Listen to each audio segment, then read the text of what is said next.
Let's talk about something. But before that, this video is inspired by a lady who said some important things about being raised by an African parent. And some of the beliefs that society have made us to, in one way or the other, let me say subconsciously, believe and accept those rules. And let me just say for an instance, this rules influences how we live, what we say, what we do, and how we see ourselves, even outside our comfort zone. I'm just happy I came across that video because I can relate to it and I have so many experiences tied to what she said. So number one thing that she said was limiting beliefs. If you're raised by an African parent, you are being made to limit yourself. You might not know it. You might not know that, but you are being made to limit yourself. In the sense that you don't take risks. They are putting you in a confines of comfort. I don't know. And that comfort I think is tied to protection to them. So they are protecting you. So imagine you grew up all your life seeing your parents, maybe your primary school, your secondary school, you were always, close by. And then down to university. Imagine you live in Lagos and your parents is telling you that you can't go to a university that is far away from home. You just need to go to maybe a university within Lagos. Now to them, they want to protect you and they want you to be very close to them. And that is okay. But it is also not okay. Because when I watched that video, I was just relating to everything because I've experienced them. So they don't want you to go out and take that job opportunity sometimes because they're scared and I know there's insecurity and everybody has to be conscious. But in one way or the other, like this thing has affected me sometimes that if I even want to go and visit my friend is staying in the next street, I will be thinking, oh my mom is sick. What's she going to think of me? I left the house to visit my friend to spend how many hours? What's she going to do? Oh, I'm just thinking about different things entirely. Not a male friend, let's not go into it that. Not a male friend, just a female friend. That's why I go when I went to IT. Somebody that is like my co-worker, okay, so we're supposed to like relate together. I'm not supposed to be over this because there's one thing that they have said that if you see an elder, maybe you're having a conversation with an elder, you don't look the elderly person face to face, something like that. So you have to like bow down. It's a sign of respect and hope. Even outside, in your workspace where there are different people, you will still bow down because to them, or to culture, I don't know, that's a sign of respect and you have to do it. But in the real sense, I learned that that's a sign of somebody that does not have self-confidence. I don't know, just a lot of things. And sometimes when we're growing up, they will say some special clothes for special occasions. Christmas is December, right? So January, February, March, parents are already looking for how to get money to get clothes and all for you. So at the end of the day, if they buy that clothes, maybe in the middle of the year, they will not give that clothes to December.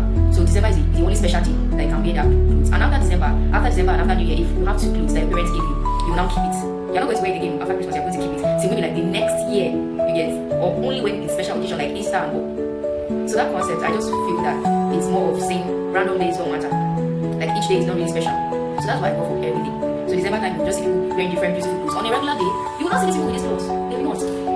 And if you notice on Sunday, if you grow up in the village, on Sundays is when you can eat spaghetti, is when you can eat rice. If you grow up in a typical village, this one is beyond African whatever. But if you grow up in the village, most times, Sundays are only days that we eat special food. Maybe like Easter or anything. So the rest of the day you can just be eating spaghetti and apple, noodles. That is all.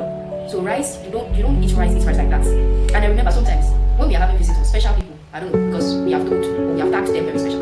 So visitors are coming to visit you now. You are going to go to the market. You will see your daddy going to the market to buy different varieties of items that normal day your daddy will not buy and keep for the children to eat.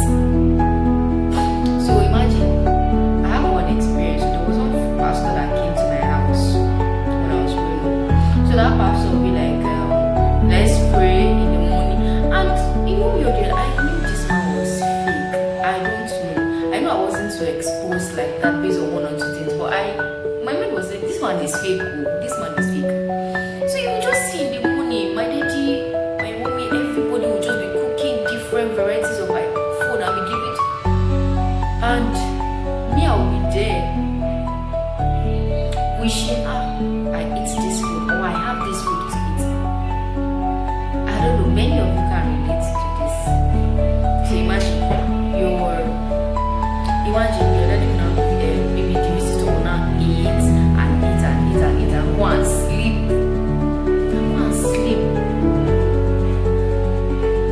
Why can't we make each day very special? And why can't we eat some things that were meant to eat on normal basis or on regular basis instead of reserving them for visitors? Some of us, we even have special plates in our homes growing up, and those special plates are meant for visitors.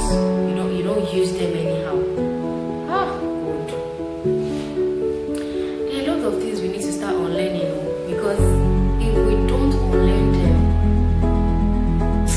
there will be a problem. It will just be like you're settling for mediocrity. You want an average life. because that is the system. If you grew up in an African home, most times they are not really teaching you to aim for far, like, great things.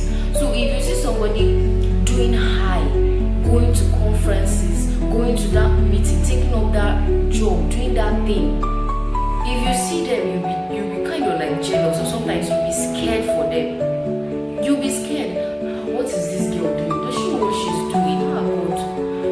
And if they come and meet you, please come and do this thing for us, we will pay you, or come and invest here. We are scared. We don't want to invest because we are afraid. They don't really teach us the consequences of anything. They will just tell you, no, you can't do it. No valid explanation as to why you can't do that. They will not tell you. They will not tell you.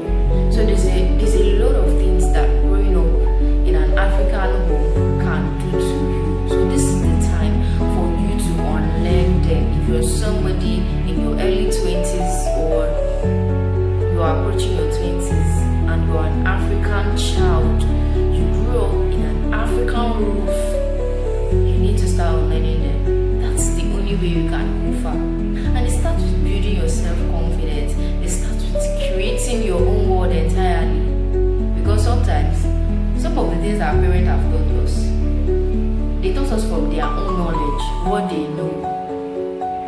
So if they don't really, maybe if they don't teach you everything that you need to know, it's not their fault. Now it is left on you to take up that courage and start teaching yourself and start educating yourself in the most possible way that you can think of. That's the only way you're going to go for. Like, there are so many things tied to being raised by an African parent. But I just feel like, let me stop here. So if you have similar experiences